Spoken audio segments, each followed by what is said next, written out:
My guest today is a 20-year startup veteran. Andrew is the CEO at Collinear Group, where he's helping people use the right technology for the right reasons. With their GC Accelerate program, Andrew and his team specialize in shipping go-to-market SaaS solutions that elevate your business. In our conversation, he tells me why he thinks this is the most challenging time in 25 years. He gives advice on how to stay sane in these crazy AI times, and he shares his top reasons why he's seen startups fail. I hope you enjoy our conversation in episode 11 of How Not to Build. Dude, thanks for taking the time. Hey, great to see you, Dan. Thanks for hopping on and chatting a little bit, letting me pick your brain. First things first, what are you glad about, Andrew? What am I glad about? It's a beautiful day today here in Seattle, which is rare, given that we've had 5 months of temperatures below 70 and mostly rain and gray. But today it's one of those early precursors to the spring and summer. So beautiful day outside. So if you see me looking to my right, it's because there's a window out there. I'll be longingly looking out there. I do not miss that part of Seattle. I miss a lot of things about Seattle, but not the winters. Yeah, the winters are long.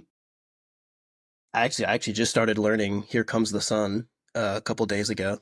It made me think about Seattle, especially this time of year. Is there anything that you are anxious about? Yeah, I mean, of course. So we live in interesting times, as they say. That's the famous curse. May you live in interesting times. So we live in interesting times at the moment. You know, I'll call it, there's macroeconomic effects happening at the moment that are making things interesting in a challenging way. So yeah, I mean, I'm at a co-working spot at the moment, and I overheard sort of some VCs talking in the background, and they had a bunch of founders around them, and they were talking about how this is the most challenging time they've ever seen in their 20, 25 years, mostly just because no one really knows what's going to happen. Everything is changing day to day. There's a lot of whiplash here and there. And so a lot of people are just staying on the sidelines and waiting to see what happens. Yeah, that's my concern of the day. Even more challenging than COVID?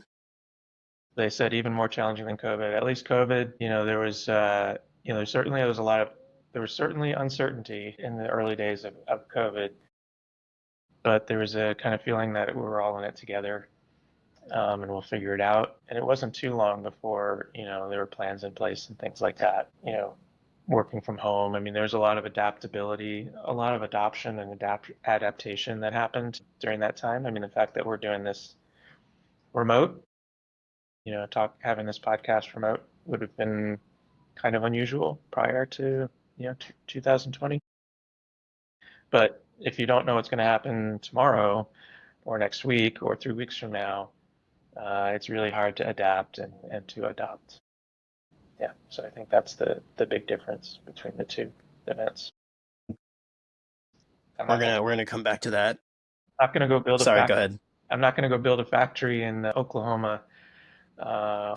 That things are going to be the same today, and they're going to be the same 3 years from now. Yeah, which is interesting because a lot of people are starting. They've already made plans to build factories in the U.S. as what seems to me as a very quick response to, I don't know, big things happening up there in the government space. I want to come back to that, but before I do, the final intro question: what are you hopeful about? The fundamentals are all good in general. The country is strong. The global economics, it's all strong. I think that, similar to COVID, I think that, there'll be a lot of things happening on the sidelines, people waiting on the sidelines, but at some point things will change and everyone will come back in. So we'll see how it goes. This Treasury Secretary doesn't know what's going to happen. I certainly don't have the insight. But I do think that once we get through this, everyone will be back in. There's nothing fundamental that's changed, at least not yet, that would make me pessimistic. Well, I want to pair this with maybe the next. Well, okay, I'm going to have to come back to that too. There's so many things I already want to dig into with you. But first, I just wanted to say, I mean, you've been in startups, you've been in technology for a while now.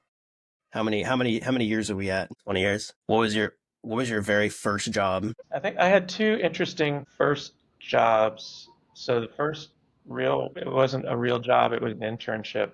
And it was at the University of Washington in their forestry division. And at the time, they were flying airplanes over the forest and using LiDAR. And LiDAR was fairly new at the time, at least in the, you know, military industrial complex space. Uh, so they had a lot of data. So they needed someone to set up a storage area network, and I did that. And the storage area network was probably, I don't know, 4 feet tall. It was like a half rack system, and it was 1.5 terabytes. Wow. So that took me Wow, that thing was a monster. That thing was cutting edge. cutting edge, plugged in, the lights would dim, that kind of thing. As everything spun out. Awesome. So yeah, that was my Dang. kind of first foray into tech. Not as a hobby or something like that. And my first job though was at the Department of Defense, and I was doing um, initially just acceptance testing, and then I got into black hat testing. So I did a lot of security work, cybersecurity. Nice. Okay. Yeah. Okay. And here I thought testers weren't really worth anything. I'm glad you broke out of that mold. No, okay. So you've been around 20 years, coming back to kind of the anxious, hopeful stuff you just said. Do you have any advice for people right now with the volatility that's going on? Should everybody just be laying low, or are there going to be certain opportunities that you're seeing that people should be paying attention to? That's a very good question. I personally would be in hunker down mode at the moment. Um, and if, like you've already, I mean, obviously, if you've already, it depends on where you are in the journey, right? But if you've already got your first round of funding, then you're you're not stuck, but you should do everything you can to get that hockey stick up and going. Our company is working with a startup, and it's in heavy pivot mode, right? Because the investments are already been made. They've got to hit the numbers and hit the returns. But their main client base is universities and research universities primarily, and even some of their early investment interest was, was from research universities.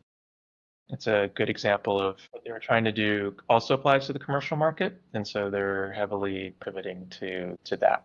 So just because in the last 3 months there's been a lot of market freeze in the higher education system, and so if you're in and you're in, you have to pivot or do the best you can. If you're not under duress in terms of hitting some kind of numbers with a time frame, then I would lay low and just wait to see what happens at this point in April of 2025.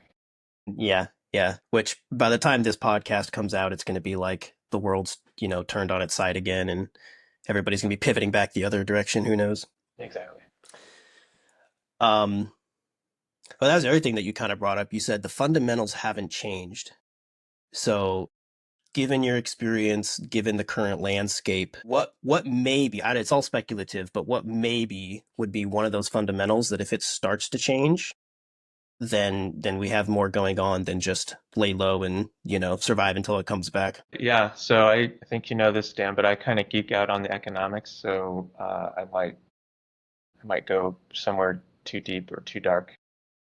Tell it to me like I'm five. Give me the lemonade stand analogy. But like, I'll give you an example. Like, just yesterday, we heard that Chinese tariffs on Chinese imports will be 104%, I think it was, Wild. right? And it was effective midnight last night.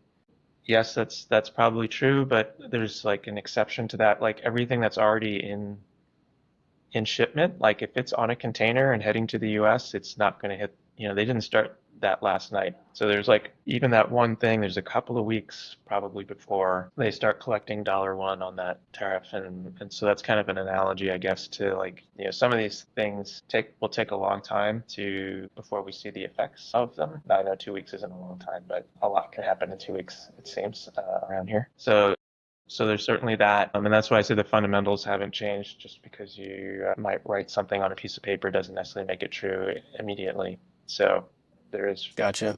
physical effects that have to take place. So having said that, though, and this is where I might geek out a little bit, so apologies. If it looks like there's no safe haven for investors to put money, I can imagine that then the fundamentals will change significantly. And what I mean by that is Mm. obviously the stock market is down a lot, and probably in bear territory. Um, there's probably some industries that are already in recession today. The metrics are going to take a couple of months to collect before we realize it. Not every industry, but I'm sure some are already. And to the point of not having a safe haven for your money. If everyone's trying to get into cash, then there's probably going to be some market liquidity problems, and then you might run into some things where large entities like the federal government, like the Fed, will have to step in and do things. So, I mean, to take it to economic, Sounds like a bank run of exactly. sorts. Yeah. If the Yeah. stock market goes down, then normally that money goes uh, into bonds to keep it simple. Um, but at the last couple of days, at least, I mean, it's early yet, but not only the stock's been going down, but the bond rate has been going up, which means people have been selling a lot of bonds. If everyone's selling everything, yeah, to your point, it's kind of like a bank run, a fire sale. People who have things out on margin start to run into situations where they can't recover their margins and things like that. Then bad things happen. Okay. Not there yet, So but not not good early signs. not good early signs, but I mean, I'm also the other example that's maybe more accessible to a non-economic nerd like me, nerd in other ways, but not with economics. Kind of like how you see the sale of, oh geez, not X, TikTok. So, Trump's shutting down TikTok or whatever, but he keeps giving them 30-day extension, 60-day extension, whatever. So they're certainly playing hardball, but to your point, we don't really know where that chip is going to land in the end of the day. And once it does, well, it once it lands, that's telling, but also, like you're saying, there tends to be a long tail with some of the stuff, as there was with COVID. Like anytime there's a disruption, like we're all fine initially, but then it just takes time to see where all the fallout lands and all that. So to your point, if you can pivot, if you need to pivot, if you can pivot, do it. Otherwise, just be conservative with how you approach the startup scene, sounds like. Yeah, TikTok would be a great analogy. If you're already in TikTok, you've already invested a ton of money in being a TikToker, you can certainly take some time and pivot and get into YouTube and whatever the blue sky TikTok is called that's being launched this week. But yeah, There's alternate options that you can explore without much investment. But by the same token, to extend the analogy, I wouldn't today decide, okay, I need to be a TikToker, and so I'm going to quit my job and buy a bunch of expensive equipment and jump 2 feet into being a TikToker. I'd probably wait and dip my little toe in and keep my day job. yeah, sounds smart. Okay, so we're gonna have some time at the end to talk specifically about what you're doing now with Collinear and all that. Before we get there, I want to do kind of like, what do they call this? Like a lightning round of questions a little bit. Sure. So again, just going through your LinkedIn, there's a couple different positions you've held, and I just want to know your like 1 sentence, 2 sentence summary on sort of like what that person does and kind of more like what's the biggest impact that role should have. Okay, so one of the earlier ones was VP of Engineering and Technology. What does that person do? What kind of impact should they have on the organization? Yeah, so VP of Technology and Engineering. So I ran software and security consulting practice at a consulting group.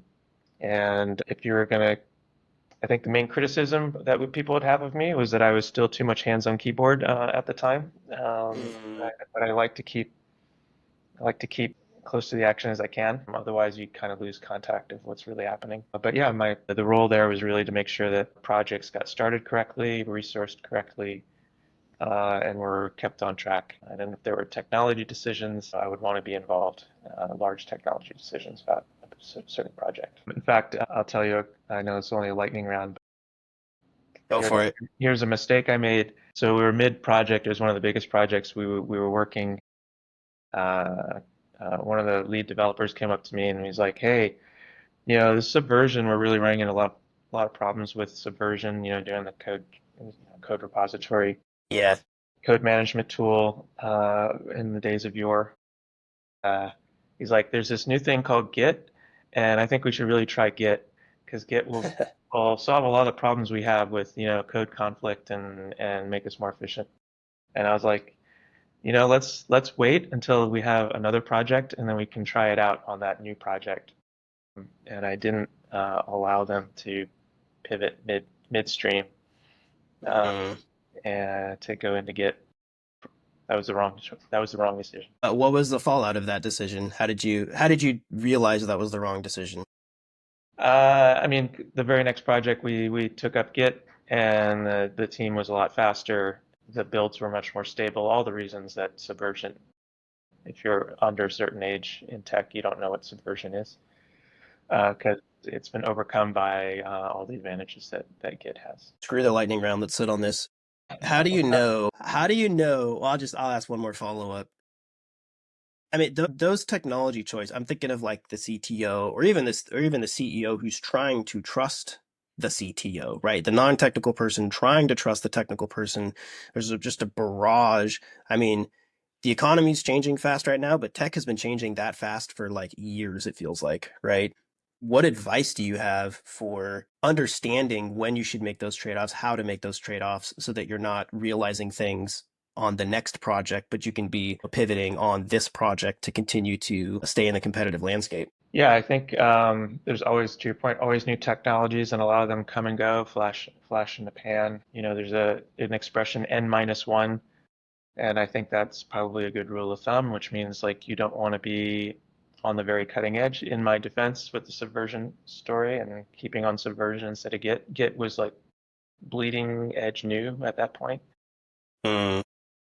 And so, you want others to test the new tech and make sure that it's working and that it's going to get adoption. Otherwise, you're going to have the opposite problem, right? Where you've adopted a new tech. Turns out that it doesn't have a lot of sustainability in terms of surviving year over year, and then now you're stuck with a tech that's kind of dead or obsolete. So that's the recommendation I would make. If you've got something bleeding new, give it some time and see what the community does. See what the big players do.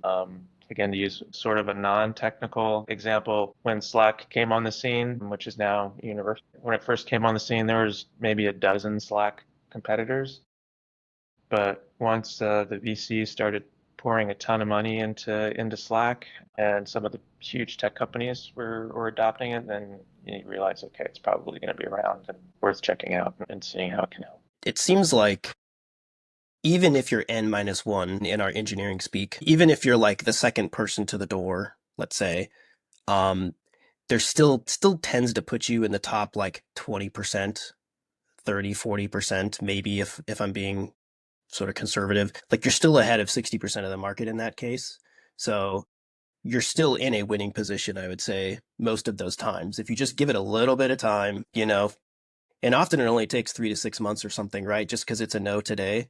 I like what you said too, because I've actually been thinking about this a lot lately because I've got this kind of junior engineer, and it's like, I don't know where this guy gets all this time from, but like, I feel like I'm buried, in emails and this and that and the other. And like every week he brings me a new technology. Like, have you heard of this? Have you heard of this? And I'm like, how much coffee is this guy drinking?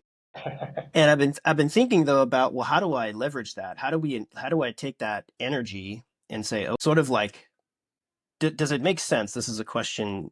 Does it make sense to kind of create a culture or a structure where, if somebody brings you a new technology, you as the leader, you know, you can go back to them and say, hey, here's how I would evaluate that technology, trick A, B, C.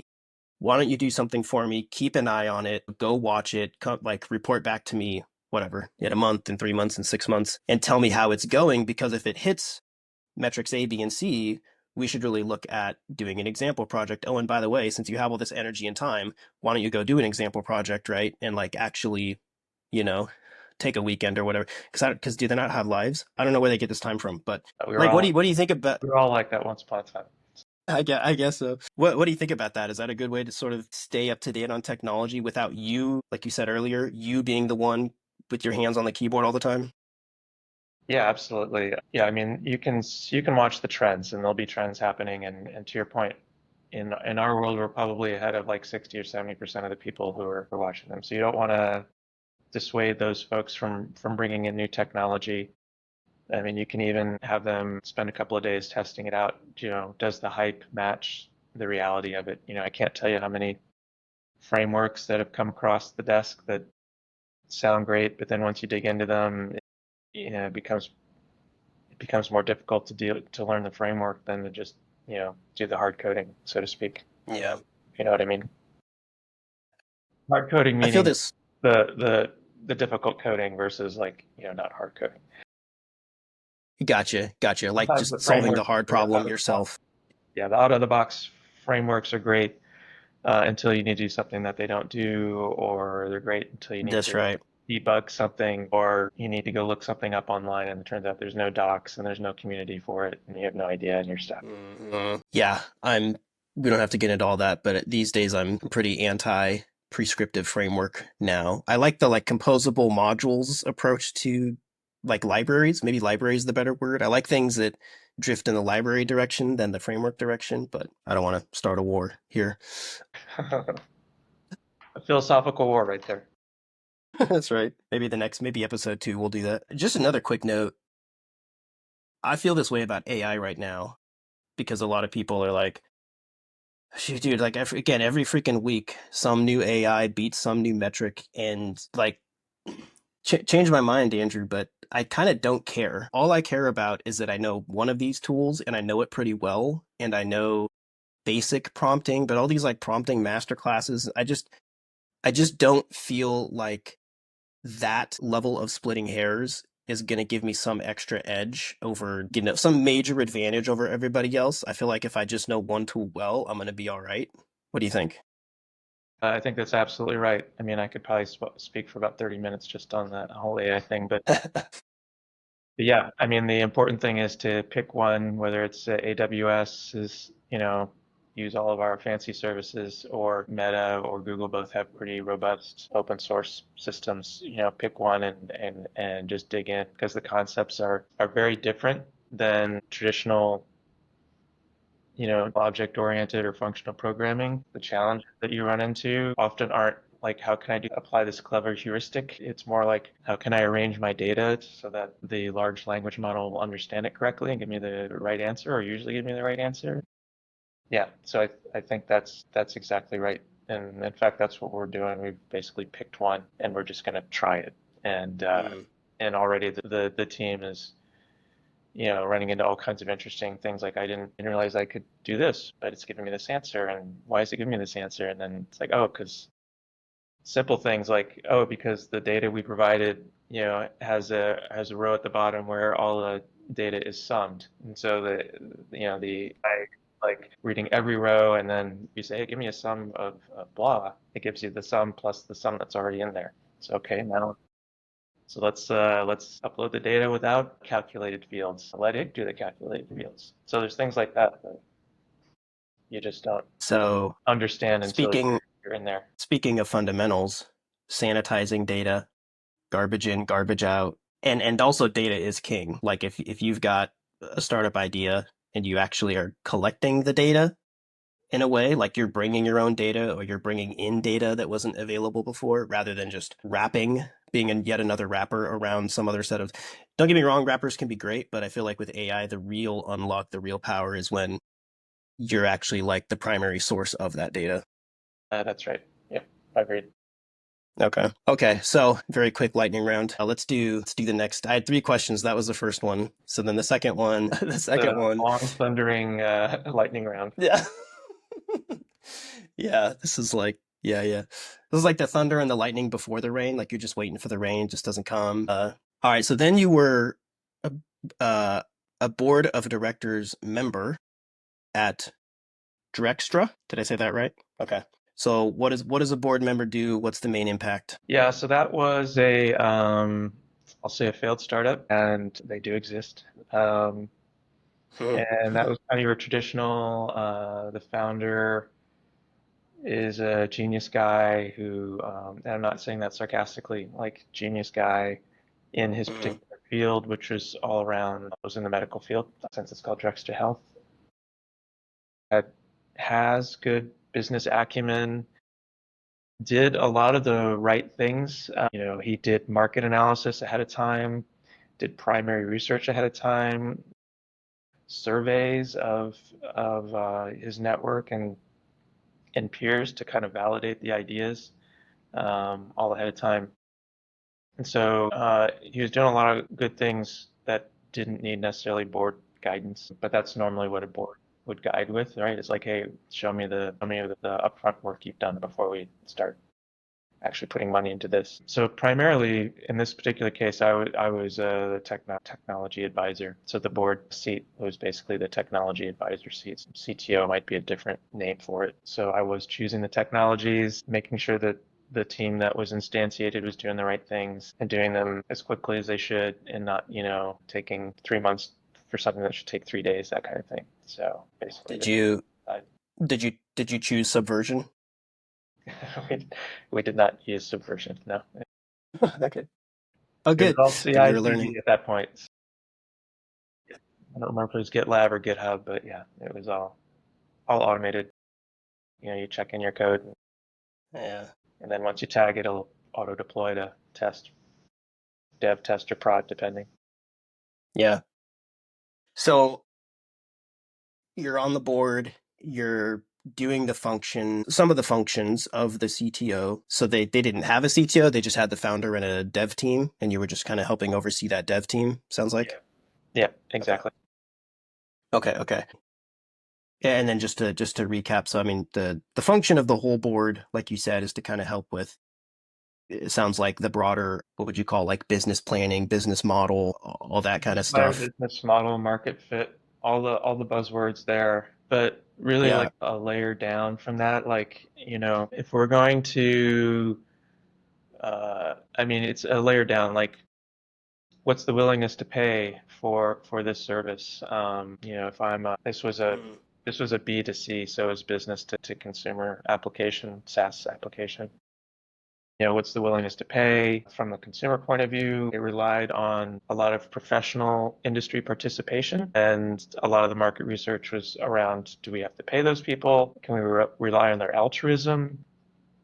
Um, and it turned out a lot of the data showed that we could rely on their altruism, which, simplified a lot of the business model, Mm-hmm. a lot of things that the board would be working on. Okay, so then, I mean, you mentioned that this startup didn't pan out; it failed.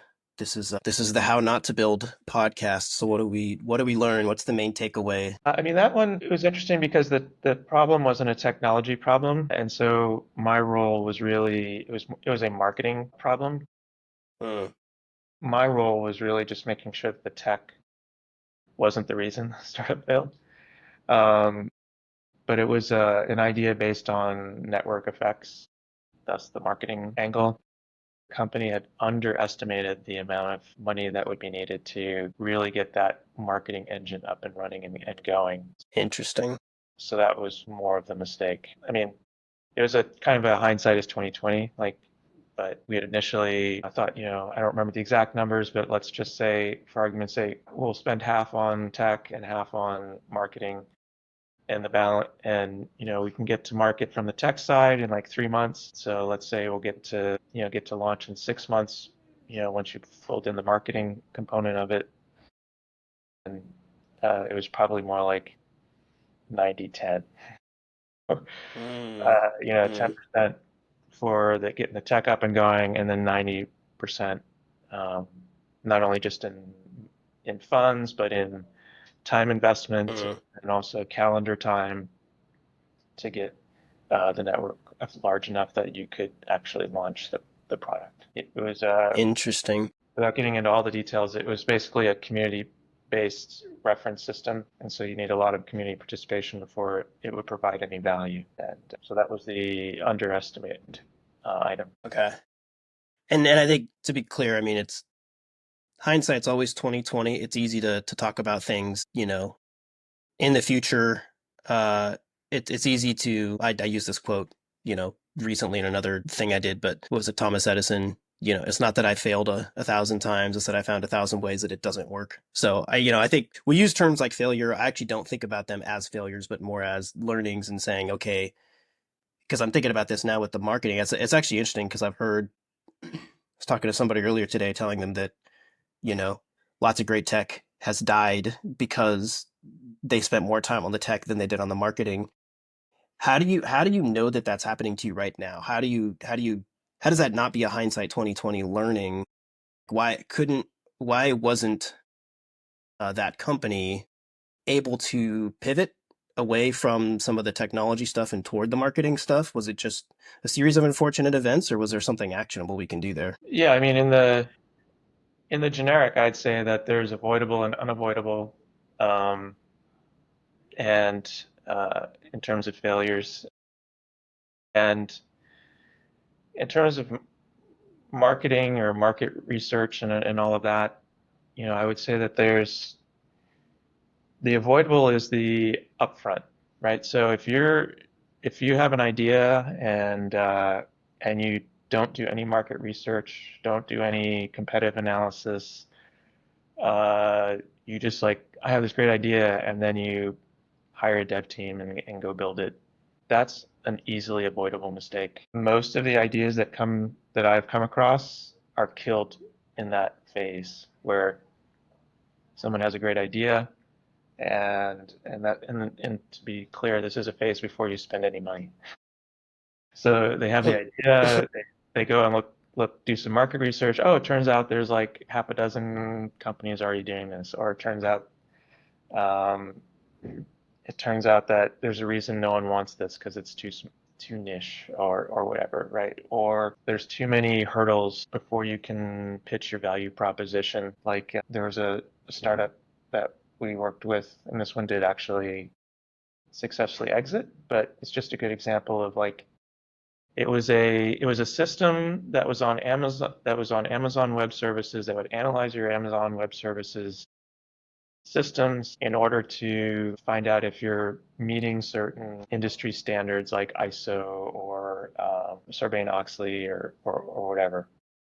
And Okay, so like an you audit can, tool that's deployable.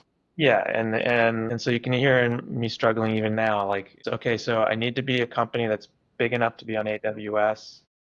I need to understand that I don't have control of my AWS. I need an automated way to, and then I'm also subject to some kind of industry standard. So I'm not just a SaaS off the street, right? I'm in the medical space or financial space or whatever.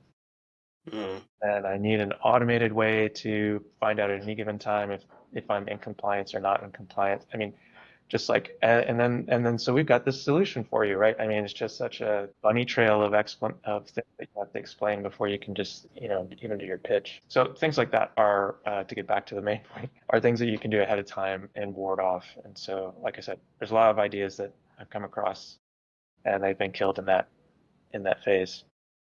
And then our particular situation was the back end of that, right? It was like everything looked like market validation was there, a lot of interest. There were no competitors at the time doing what was being done, and I won't say blue ocean, though it just did, but it was a pretty novel idea at the time, and Mm. and but yeah, it was just an underestimation of that back end of it, of like, okay, to get to the size and scale we need, it's going to be a lot of salespeople, a lot of traveling salespeople at that, talking to people and going to events and going to conferences and all of that. So a lot of real money out the door, salaries and travel and conferences, probably for 6 to 12 months. That was maybe even longer, right? Don't underestimate the marketing people, especially in. Is this true? It seems like that's especially true in more niche industries where that kind of person to person boots on the ground. You mentioned conferences, like in this, the smaller the industry, the more sort of tight knit in person things occur. Yeah. Okay. Yeah, and in this particular case, you need to be a subject matter expert, right? So you couldn't just hire a sales guy off the street or sales gal off the street. I mean, they had to be able to understand all of the medical terminology and categories and all of that, right? So it was pretty specialized. Yeah, because they'd lose that credibility too if they're knocking on your door and they don't actually know what they're talking about. They're wearing the sales hat. Yeah. I mean, that is one thing I wanted to be clear about is the number one reason that you see startups fail. Is it in this realm of market research and marketing, or is there other reasons that percolate to the top?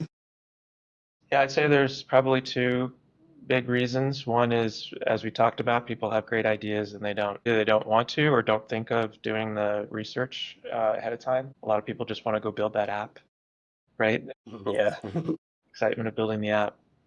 And I've been guilty of that due diligence before investing in the tech and building the tech and then realizing that no one wants to use the tech. So I've done that personally. So that's a big one. And it also can be a red flag too, right? If the founder doesn't want to do that market research, that probably means that they don't want to do a lot of things that they'll need to do later. Hard thing about hard things. Yeah, exactly. So that's one. And then I'd say number two is this may sound odd, but it's the founders themselves. Hmm. Either and there's many reasons why, but just to give an example, if it's a lone founder, that's kind of a bit of a red flag because it means that they haven't been able to sell it to someone else well enough that that other person is willing to give up their job and join it, right? So if you have two true believers in there, it means that that original idea founder was able to sell it, and at least two people think it's a good idea. So Mm. it's a sole founder, not, this isn't a 100% rule of thumb, but just an example. And then if the founders are too similar, that also can be a red flag. Like if you have, Mm. let's pretend that we're doing another doctor's software as a service company. If the two founders are both doctors, or the three founders, even worse, the three founders are all doctors who know nothing about tech and know nothing about marketing, and this wasn't trying to help at all. But then you don't have enough diversity within your founder base to probably make good decisions and have the foresight. Mm. Not a 100% rule, but it can be a bit of a flag. And then Makes the other sense. extreme is if you have 12 founders, right? Then I exaggerate, but A whole commune of founders. yeah, a whole commune of founders. It's going to raise some eyebrows because you're not going to get any decisions made. Yeah. Yeah. I also find it interesting that in your case of the three doctors, I think they also run the risk of, I guess it's the ego, but it's specifically like, hey, we've been successful in our fields. And if I can be successful in my business, then I'm pretty confident I could be successful in your business building SaaS products, which, obviously is not true for us anyways, but but actually you see it in other examples. I remember someone talking about musicians. There's a lot of musicians that like cross over and become actors, or actors who cross over and become musicians, and their pride gets hit really hard when they're just not good at the other thing and they thought they were going to be good, because it's even in the same space of entertainment and media, but it's just, you know, each craft, has this specialization that happens that is, you can't just jump in with no experience and get it done, even if you have very, very similar experiences sometimes. Yeah, it's the whole Michael Jordan playing baseball thing, right? Yeah. Yeah. Or golf in Space Jam. They probably said he was good at golf in that movie. I don't know. Um, all right. I did have one. I did have a third question for the lightning round, or the Yeah. the rolling thunder round, and I think we'll kind of blend it with the ending here, because now you are chief operating officer. So tell me about, what does that look like now? You're chief operating officer at Collinear Group.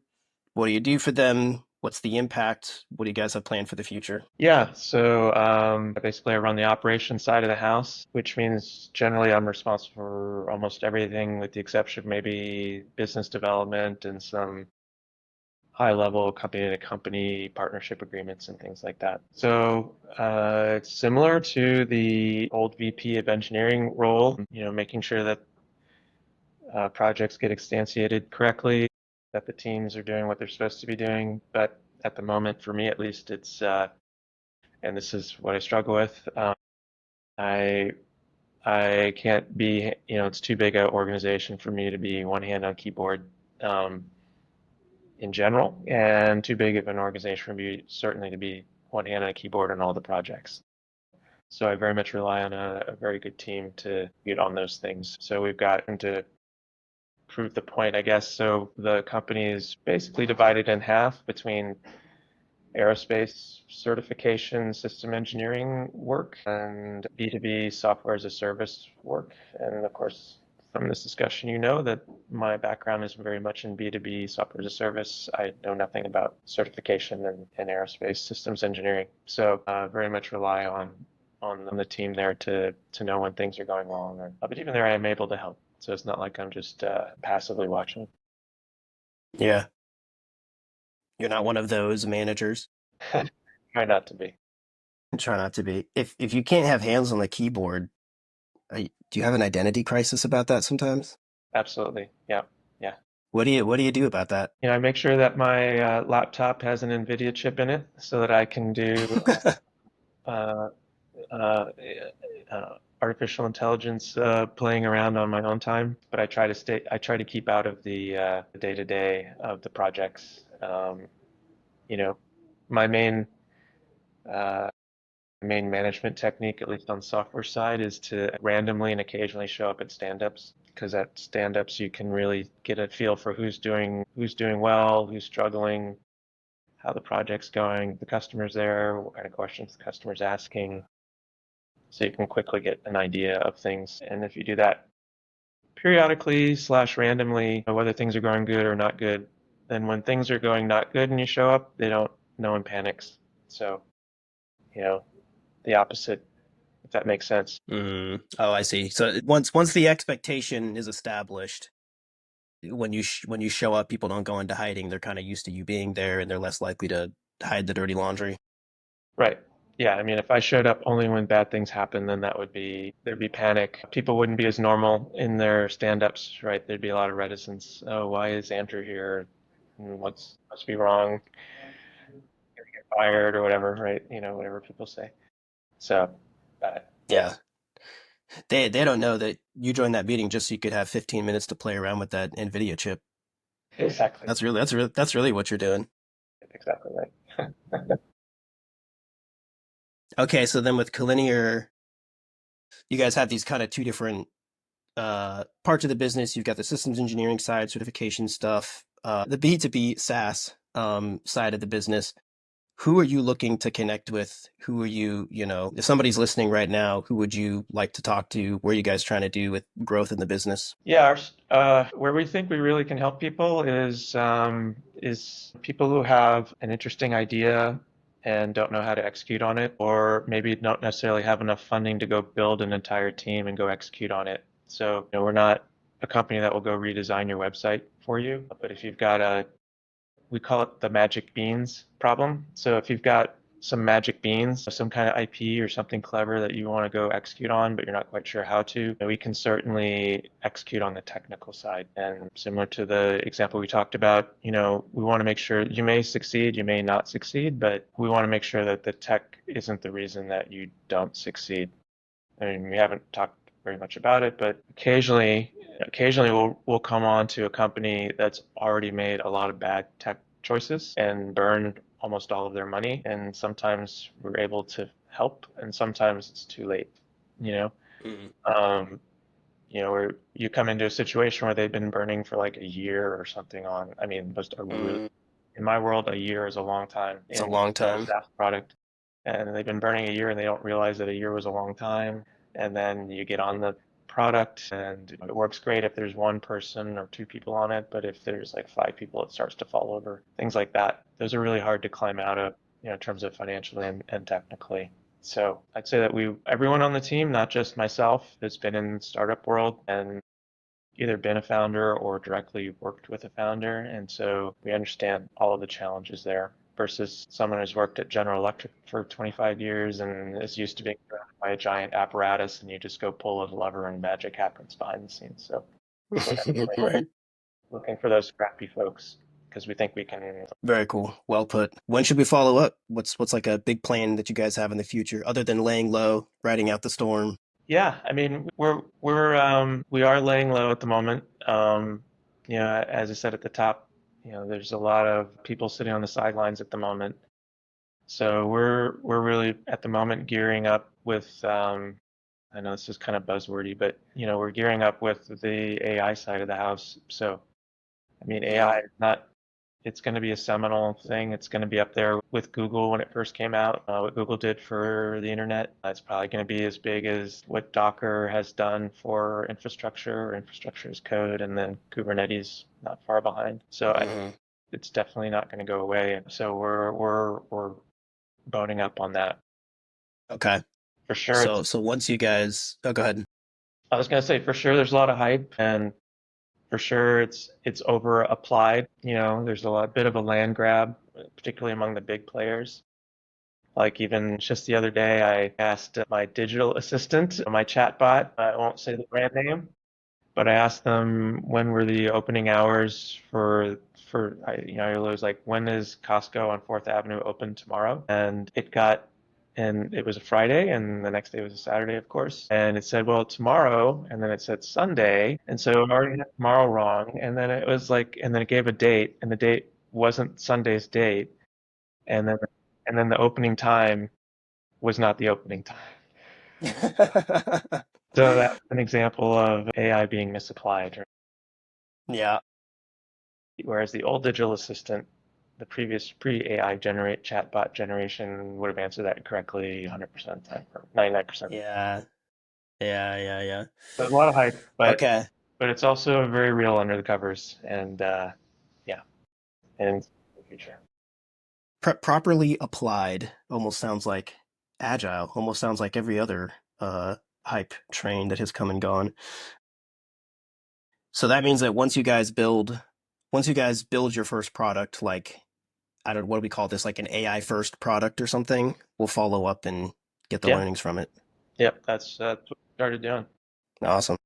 Andrew, thank you so much, man. I really appreciate the time. It's been great. It's fun, Dan. As always a pleasure chatting with you, and happy to do it again. All right, we'll talk to you later. All right.